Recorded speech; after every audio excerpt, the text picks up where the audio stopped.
Hi guys, welcome to another episode of Ultimate Bucket List, and today I'm in the ancient English city of York.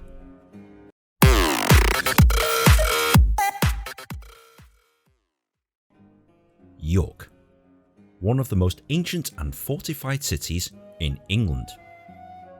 This place, created by the Romans and Vikings, has an ancient stone wall that completely surrounds the entire city, and it's a wall that you can actually walk along and around. York is a place steeped in history, and it's not too hard to find it because it's literally everywhere. To access the city of York, you have to go through one of the four main gates that are situated around the city walls. And as soon as you step foot through the gates, you'll quickly realise that you've just stepped back in time, because everything is pretty old. From the old style pubs to the Tudor style buildings, and the biggest ancient thing that you'll notice in the city of York is this: the York Minster. This is the most important cathedral in the north of England, and it is the centrepiece of the city of York. Only a blind man would miss this, as you can spot this for miles. The sheer size of this cathedral isn't its only draw. It's actually a very pretty place to visit indeed. Currently, some parts of it are under construction, and it's kind of cool to see the brickwork and how they actually restore it. But once you actually step foot inside, you can take one of many of the free guided tours that happen during the day, or you can decide to go it alone. I decided, obviously, to go it alone. Walk around here carefully, guys, and soak in all the history, the culture and the tradition, because there is a lot of it on show. From the stone carvings to the stained glass windows, and even some of the church paraphernalia that you might find in a typical church, albeit it's massively much better here. Some of the architecture here is just simply staggering. Now, whilst you're walking around the inside, be sure to visit the underground croft. It's kind of cool to see what happens underneath the cathedral, albeit a little creepy if you don't like tombs. Take plenty of pictures, guys, because there is a lot of stuff to see here that will pretty much amaze you. However, bear in mind that this is still a place of worship, and you've got to be respectful and quiet at all times.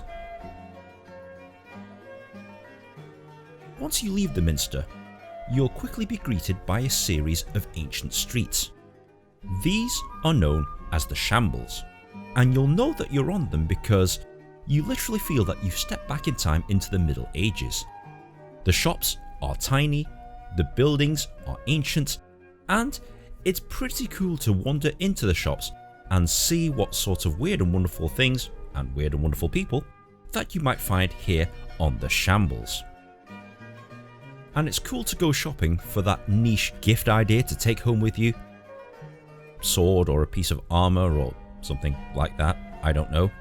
But there's plenty of things to buy, etc. Now, if you are walking down the Shambles, you might come across this place, Drake's Fish and Chip Shop. And when you go inside, it's nothing fantastic, it's nothing spectacular, but this place serves the best fish and chips in the entire country. And the best thing about it is, they serve lots of it. You get this mammoth plate of food, and not only that, they also serve it with bread and tartar sauce, just in case you want to be a bit fatter. So, after you've had a gut-busting plate of fish and chips, it's time to walk it off along the city walls. You could probably circumnavigate the city in about an hour just from walking along these ancient walls. And to get to the walls, you have to access it by one of the four gates that I mentioned previously.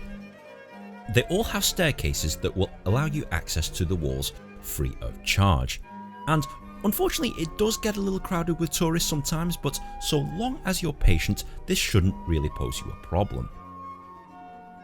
You do get some pretty amazing sights along your walk around the city, so be sure to take plenty of pictures and take it all in. When you're on the south side of the city, check out this thing, Cliffords Tower. Now, this used to be an old ancient fort that is high on an ancient mound, and This thing, you definitely don't believe that this is in the middle of modern streets, but it is.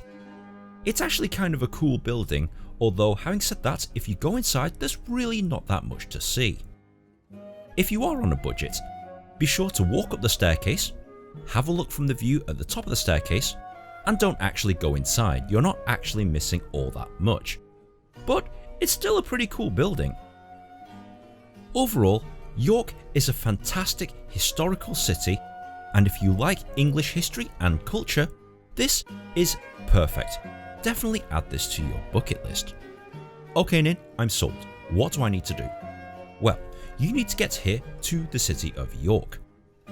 It's a major city in England and it's serviced by trains, buses and easily accessible via the motorways.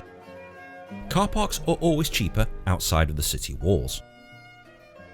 The cost to do these things? The Minster, it's about £10 to enter, but that ticket that you buy for £10 lasts for 12 calendar months. Cliffords Tower?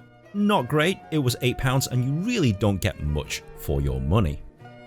And obviously the Roman walls and the Shambles are completely free of charge to walk around at any time. Is there anything else I need to know? Not really.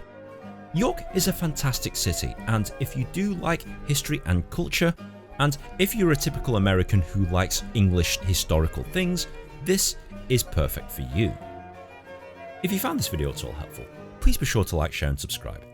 Comment on the comment section below, and if you do have any other bucket list ideas, feel free to tweet them at me, and if I get enough suggestions, I'll go ahead and do that. So guys, thank you very much for watching, and we'll see you in the next episode.